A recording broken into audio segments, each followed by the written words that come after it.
పొట్లూరు దర్శత్ గారిని వేదిక మీదకు ఆహ్వానిస్తున్నాం. అందరికీ నమస్కారం.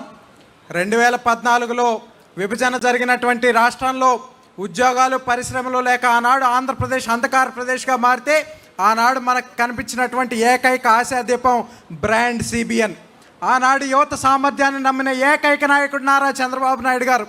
ఆ నమ్మకంతో యువతకి మనం నైపుణ్యాలు అందిస్తే ప్రపంచమే అవకాశాలు ఇస్తుందని భావించి ఆనాడు పరిశ్రమలకు కావాల్సిన నైపుణ్యాలని యువతకు అందించడానికి స్కిల్ డెవలప్మెంట్ కార్పొరేషన్ ఏర్పాటు చేసి తద్వారా సిమెంట్స్ వంటి అంతర్జాతీయ సంస్థల సహకారంతో రాష్ట్ర వ్యాప్తంగా ఉన్నటువంటి ఇంజనీరింగ్, డిగ్రీ, పాలిటెక్నిక్ విద్యార్థులందరికీ కూడా నైపుణ్య అభివృద్ధి చేసి వారందరికీ కూడా 2019 వచ్చేసరికి లక్షలాది రూపాయలు వచ్చే ఉద్యోగాలు ఇచ్చి ఆనాడు ఉన్నటువంటి యువత అందరికీ కూడా లక్షలాది మందికి నైపుణ్యాభివృద్ధి చేసినటువంటి ఘనత చంద్రబాబు నాయుడు గారిది.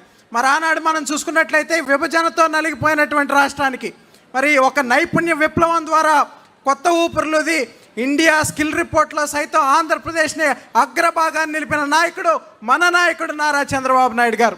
అదేవిధంగా 2019లో మనం చూస్తే ప్రతీకారేచ్ఛతో రగిలిపోయినటువంటి నాటి పాలనలో యువత పడినటువంటి ఇబ్బంది, నైపుణ్యాభివృద్ధి కేంద్రాలన్నీ కూడా నిర్వీర్యమైపోయాయి.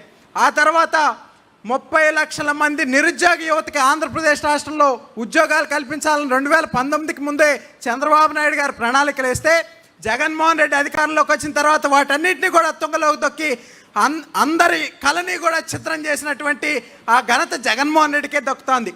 తన పాలనలో 2400 మంది యువత ఆత్మహత్యలు చేసుకున్నారు ఉద్యోగాలు లేకంటే. ఈ రాష్ట్రంలో అది కేవలం సంఖ్య కాదండి.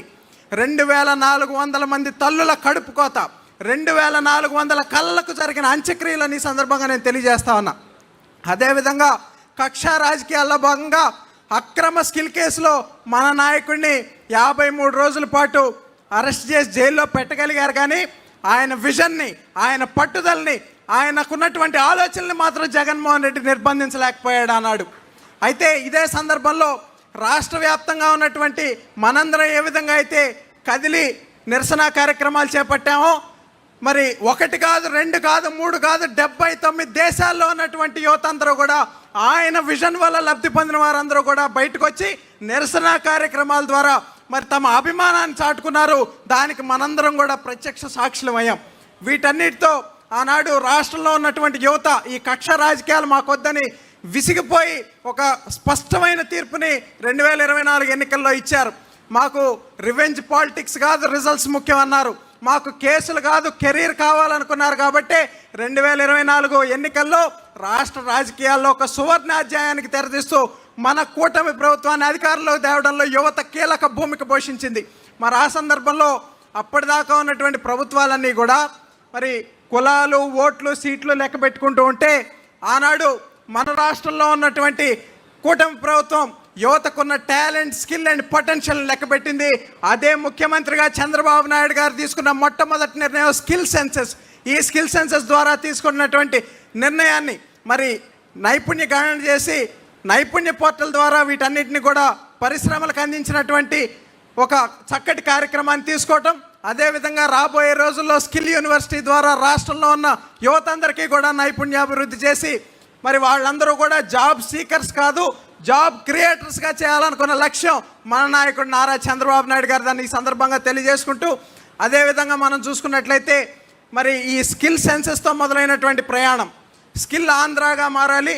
ఈ స్కిల్ ఆంధ్ర గ్లోబల్ ఆంధ్రాగా ఎదగాలనేది మన యువ నాయకుడి సంకల్పం. ఈ సందర్భంగా మనం చూస్తే మరి ఉత్తరాంధ్రని డిజిటల్ గేట్వేగా తీసుకుని పరిశ్రమలన్నింటినీ కూడా తీసుకొచ్చు. ఉదాహరణకి గూగుల్ కానివ్వండి, టీసీఎస్ కానివ్వండి, కాగ్నిజెంట్ కానివ్వండి, డెలాయిట్ కానివ్వండి, ఇటువంటి సంస్థలన్నింటినీ కూడా ఉత్తరాంధ్రకు తీసుకొస్తూ మరి యువత చేతుల్లో సర్టిఫికెట్లు మాత్రమే కాదు, పే స్లిప్లు, శాలరీ స్లిప్లు కూడా ఉండాలని నమ్మినటువంటి నాయకుడు నారా లోకేష్ గారు. అదేవిధంగా అమరావతి ప్రాంతంలో క్వాంటమ్ వ్యాలీ కానివ్వండి, రాజధాని పునర్నిర్మాణ పనులతో ఇక్కడ చంద్రబాబు నాయుడు గారు అభివృద్ధి చేస్తూ ఉన్నారు.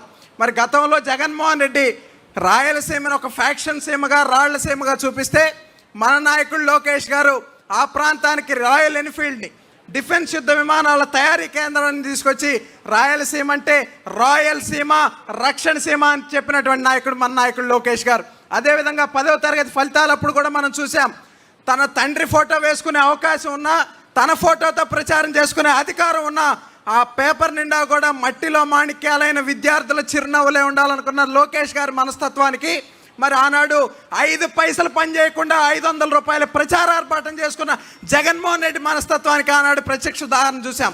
ఈ సందర్భంగా చాలామంది మాట్లాడుతూ ఉన్నారు. చంద్రబాబు నాయుడు గారు వయసు గురించి మాట్లాడుతున్నారు, శాపనార్థాలు కూడా పెడతా ఉన్నాడు జగన్మోహన్ రెడ్డి. పిల్లి శాపనార్థాలకి ఉట్టి తెగదని జగన్మోహన్ రెడ్డి తెలుసుకోవాలని కూడా ఈ సందర్భంగా తెలియజేసుకుంటూ ఈరోజు మేము జెన్జీ ప్రతినిధులుగా ఇక్కడ ఉన్నాం. కానీ ఆలోచనలో చంద్రబాబు నాయుడు గారు జెన్జీ, మరి నాయకత్వ శైలిలో లోకేష్ గారు జెన్జీ అని కూడా ఈ సందర్భంగా తెలియజేసుకుంటూ ఆఖరిగా నేను ఒక్క విషయం తెలియజేయదలుచుకున్నాను. చాలామంది నేడు రెడ్ బుక్ గురించి మాట్లాడుతూ మరి ధర్మాధర్మాల గురించి మాట్లాడే స్థాయికి వచ్చారు. అయితే కురుక్షేత్ర సమయంలో మరి కర్ణుడికి తన చావు దగ్గరికి వచ్చినప్పుడు ధర్మం గురించి మాట్లాడితే శ్రీకృష్ణుడు మాట చెప్తాడు. కౌరవ సభలో పాండవులను అవమానించినప్పుడు, ద్రౌపదీదేవిని వివస్త్రణ చేసినప్పుడు, అర్జునుడిని అవహేళన చేసినప్పుడు గుర్తురాని ధర్మం నువ్వు ఈరోజు నీకు గుర్తొచ్చినప్పుడు నిన్ను కాపాడే ధర్మం కాదు, నువ్వు పాటిస్తే కాపాడే ధర్మం అంటాడు. ఆంధ్రప్రదేశ్లో 151 మంది కౌరవ సభలో చంద్రబాబు నాయుడు గారిని బాధ పెట్టినప్పుడు గుర్తురాని ధర్మం, భువనమ్మను అవమానించినప్పుడు గుర్తురాని ధర్మం, లోకేష్ అన్నను అవహేళన చేసినప్పుడు గుర్తురాని ధర్మం నేడు గుర్తొచ్చిందంటే ఎవడి కర్మకి వాడే బాధ్యుడని ఆనాడు భగవంతుడైన శ్రీకృష్ణుడు చెప్పాడు. ఈరోజు ప్రజాస్వామ్యబద్ధంగా దాన్ని లోకేష్ అన్న అమలు చేస్తాడని ఈ సందర్భంగా తెలియజేసుకుంటూ అందరికీ ధన్యవాదాలు. జోహార్ ఎన్టీఆర్, జై తెలుగుదేశం. చాలా అద్భుతంగా మాట్లాడాడు మన పొట్లూరు దర్శత్. మహాభారతం నుంచి జెన్జీ వరకు ఏ చాప్టర్ను కూడా వదలకుండా ప్రస్తుతం ఉన్నటువంటి రాజకీయాలకి అద్దం పెట్టే విధంగా చాలా చక్కగా వర్ణిస్తూ ఈరోజు ప్రస్తుత రాజకీయ పరిస్థితుల్ని, జెన్జీ తాలూకా ఆలోచనల్ని ఈరోజు స్పష్టంగా మహానాడు వేదిక ద్వారా ప్రవేశపెట్టాడు.